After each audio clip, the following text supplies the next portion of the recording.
এই পুলিশ বাহিনী গাদ্দারি করতে আমাদের কানে এসে নিরাপত্তা দেয়নি।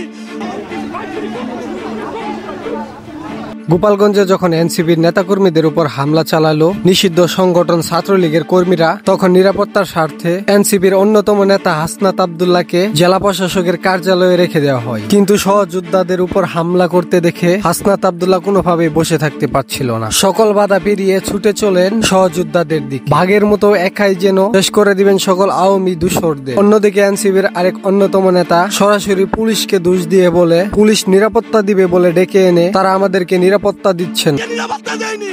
পুলিশ বাহিনী গাদ্দারি করতে আমাদের ভাইদের সাথে। এই পুলিশ বাহিনী ভেঙে দিতে হবে। এরা আওয়ামী লীগের দোসর।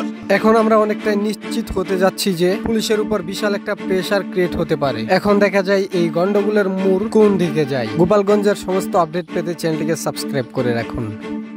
হাসিনা আপনাদের ছেড়ে পালিয়ে গিয়েছে।